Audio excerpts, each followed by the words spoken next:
Hello दोस्तों, welcome in safety warriors. आज हम स्ट्रेचर मैनेजमेंट के साथ में सीखेंगे कि किस तरीके से प्रॉपर रेस्क्यू किया जाता है। दोस्तों, कैजुअलिटी किसी भी प्रकार की हो सकती है। हो सकता है कि वो बेहोश हो सकता है कि वो हरकत में हो सकता है उसकी टांग टूटी हुई हो सकता है उसका सर फूटा हो। तो कंडीशन अलग अलग हो सकती है। हो सकता है कि वो ग्राउंड पे हो सकता है कि वो तीसरी मंजिल पे हो। तो सिचुएशन अलग अलग हो सकती है। हो सकता है कि आप उसको सीढ़ियों के थ्रू ला सकते हैं, स्टेयरकेस के थ्रू ला सकते हैं, या फिर हो सकता है कि स्टेयरकेस ब्लॉक हो गई हो और उस कंडीशन में उसको वहां बिल्डिंग से डायरेक्ट नीचे तक लाना हो। तो ऐसी अलग अलग सिचुएशन हो सकती है जिसके बारे में आपको पता होना चाहिए। रेस्क्यू मेथड प्रॉपर तरीके से आपको पता होगा तभी आप प्रॉपर रेस्क्यू कर पाएंगे। तो अब हम यहाँ इसके बारे में थोड़ी बारीकियां सीखेंगे।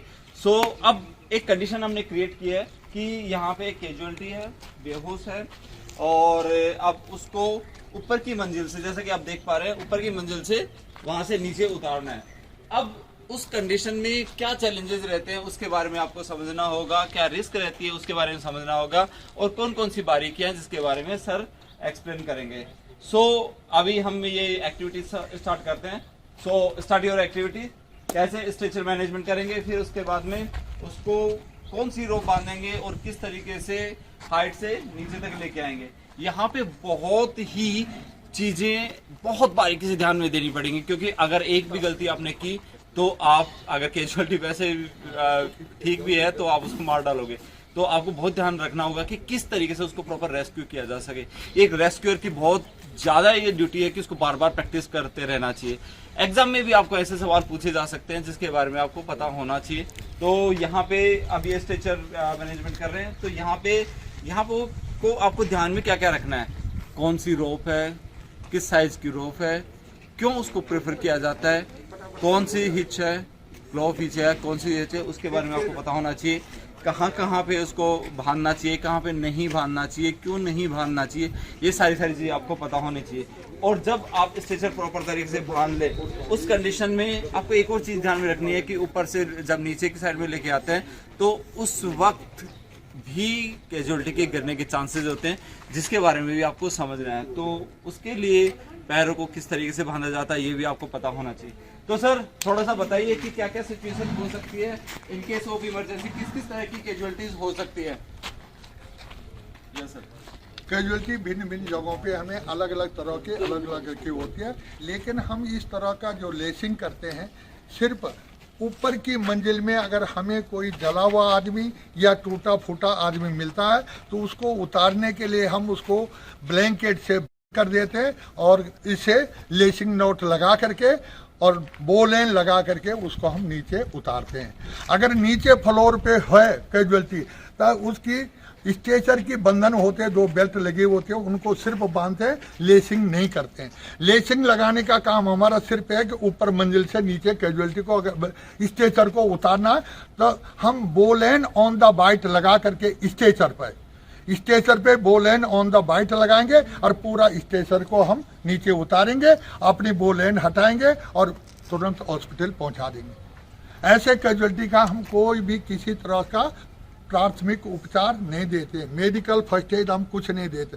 हमारा फर्स्ट एड ये है, कैजुअलिटी को तुरंत स्ट्रेचर में रखा, नीचे है तो बेल्ट लगाए स्ट्रेचर को गाड़ी में रख करके हॉस्पिटल में। अगर किसी फ्लोर पे है तो हमें स्ट्रेचिंग लेसिंग नोट लगानी पड़ेगी और बोलेन के द्वारा उधर। क्यों? अगर हमारी स्टेयरकेस सब बंद है, अगर स्टेयरकेस हैं ठीक है, साफ सुथरी स्टेयरकेस है हमारी, तो हम स्टेयरकेस के द्वारा भी इसको नीचे ला सकते हैं। कंडीशंस अलग अलग हो सकती है, हर कंडीशन के हिसाब से आपकी जो एक्शन है वो डिफरेंट होनी चाहिए। यस, इसको कैजुअलिटी को आपने बांध दिया, प्रॉपर तरीके से मैनेजमेंट कर दिया। यस, नेक्स्ट लाइन फटाफट बताओ। प्रॉपर तरीके से इसको बांधिए।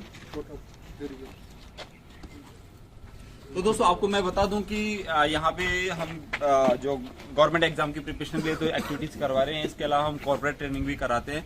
अलग अलग इंडस्ट्रीज में भी हम रेस्क्यू ट्रेनिंग देते हैं, जैसे कि आपको कन्फाइंड स्पेस होगी या फिर हाइट से रेस्क्यू कैसे करना, उस तरह की ट्रेनिंग। तो हर तरह की ट्रेनिंग हम कराते हैं ताकि किसी भी सिचुएशन में जो वहाँ के एम्प्लॉइज हो प्रॉपर तरीके से ट्रेन हो सके। इसके बारे में अब हमें देखना हर एक एक्टिविटीज के बारे में। और अब इसके बाद ये कौन सी नोट बांधे हैं यहाँ पे? Ball line on the bite. Okay sir. तो कैरी ऑन। तो ये देखिए कि ये प्रॉपर तरीके से इसको मैनेज कर रहे हैं और इसमें थोड़ा सा चैलेंज रहता है, पर उस चैलेंज को आपको समझना होगा।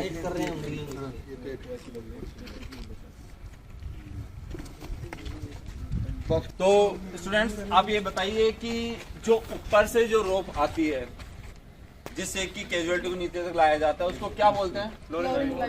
Lowering line. अच्छा, जो लोअरिंग लाइन है उसकी लंबाई कितनी होती है? 130 और उसकी साइज कितनी होती है?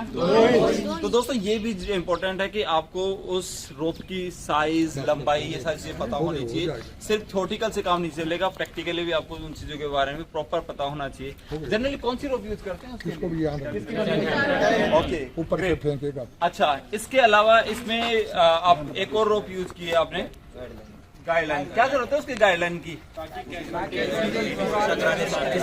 ओके, क्योंकि ऊपर से उतारते वक्त कैजुअलिटी के इधर उधर टकराने के चांसेस रहते हैं, जिसको कि प्रॉपर तरीके से अगर आप गाइड कर दें, मतलब गाइडलाइन से पता चलता है कि गाइड करने वाली रोप तो वो है, तो फिर आपके सामने प्रॉब्लम्स नहीं आती।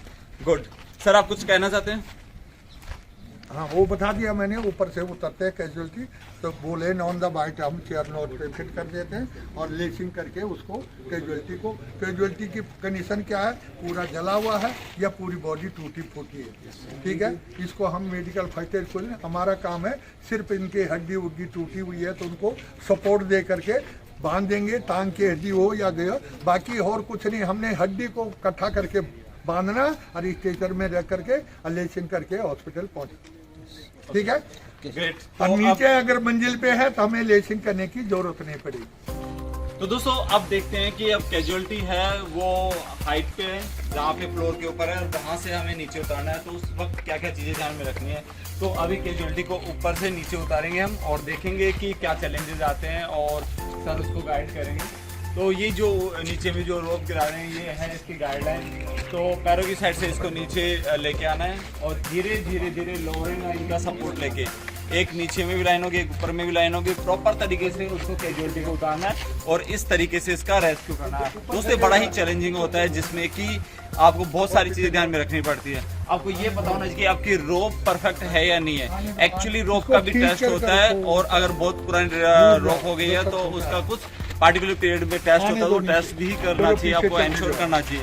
और वेदर की वजह से रोप के डैमेज होने का खतरा रहता है, बहुत पुरानी हो जाती है तो रोप का डैमेज होने का खतरा रहता है, कट फट लग जाता है तो वो भी एक बड़ा चैलेंजेस रहता है। तो ये सारे चैलेंजेस समझते समझते आपको सब चीज़ों को ध्यान रखते हुए रेस्क्यू करना है। तो जब भी यूज करो तो उससे पहले रोप चेक करें और इसको धीरे धीरे लेके आना है। यहाँ पे सबसे बड़ा इशू क्या है, यहाँ पे जब उतारते हैं तो इधर उधर टकराने का चांसेस रहता है कैजुअलिटी का, वो ध्यान में रखना है। कैजुअलिटी को बांधने के बाद गिरे नहीं, वो सबसे बड़ा प्रिकॉशन आपको ध्यान में रखना है। रोप की क्वालिटी प्रॉपर हो, वो चीजें ध्यान में रखनी है। तो इस तरह की छोटी छोटी चीजें जिनके बारे में आपको ध्यान में रखना है। तो दोस्तों, अगर rescue techniques, fire fighting techniques या फिर और कुछ भी सीखना चाहते हैं तो you can join safety warriors. My name is Rakesh Kumar, my number is 9821006244 and 9873006271। हम यहाँ पे सभी तरह की rescue techniques, fire fighting techniques पे काम करते हैं और उसको सिखाते हैं प्रॉपर तरीके से, ताकि स्टूडेंट्स को प्रॉपर डेवलपमेंट हो। जो भी ऑर्गेनाइजेशन में, इंडस्ट्रीज वगैरह में, उनको भी रेस्क्यू टेक्निक्स के बारे में पता चले कि क्योंकि अलग अलग सिचुएशन हो सकती है।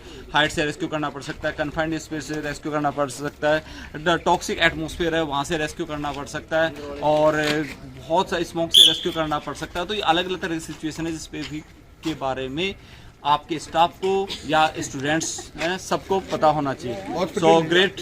तो इसके बारे में यस, अब आप नेक्स्ट सेक्शन हॉस्पिटल। तो अब यहाँ पे उतारने के बाद इनको हॉस्पिटल लेके जा रहे हैं। तो ये प्रॉपर कंप्लीट इसका प्रोसीजर होता है जिसके बारे में आपको समझना चाहिए। तो ये यहाँ तक प्रोसीजर हो गया और इसके सारे प्रोसीजर के बारे में सब लोगों को पता है। यस, आप सब लोगों को समझ में आया? रोप की लंबाई कौन सी है, लोअरिंग लाइन की कितनी है, और जो आपकी गाइडलाइन है उसकी लंबाई कितनी है? गाइडलाइन की साइज क्या है? 1 इंच। Very good. ऊपर से जब नीचे ला रहे हैं तो सबसे पहले रोप का यूज करते हैं। रोप पे क्या ध्यान में देना चाहिए? उसको जो है खींच के लेना चाहिए ताकि कहीं टकराना ना चाहिए, तो गाइडलाइन को खींच के रखना चाहिए। रोप किस किस वजह से डैमेज हो सकती है वो देखना है ना? रगड़ने की वजह से रगड़ की वजह से, और और भीग जाती है भीग जाती है कुछ, तो वो तो हाँ, तो वो सारे इश्यूज देखने हैं ना। वो रोक चेक या करनी फिर अगर मतलब बहुत ज्यादा लोड उस पे आया हो पहले, तो सब चीजें टेस्ट करनी चाहिए उसके बाद में प्रॉपर केमिकल से डिटोरिएट हो सकते हैं, वो कंडीशंस आपको पता होनी चाहिए। तो रोप की क्वालिटी हमने चेक कर ली, उसका लोड बेयरिंग कैपेसिटी उसकी प्रॉपर होनी चाहिए। इसके अलावा आपने देख लिया कि किस तरह से डैमेज नहीं है। अब अगले प्रिकॉशंस क्या लेने हैं आपको, कि जो आपने नोट बांधी है वो प्रॉपर तरीके से होनी चाहिए। अगर वो नहीं बांधी तो फिर आपको प्रॉब्लम हो सकती है, ठीक है, वो ध्यान में रखना है। और इसके अलावा नेक्स्ट क्या है कि जब आप ऊपर उतार रहे हो तो इधर उधर टकरा सकती है, तो वो प्रिकॉशंस लेके, ठीक है। तो ये चीज़ आपको ध्यान रखनी है। So thank you very much once again और welcome in safety warriors. Thank you.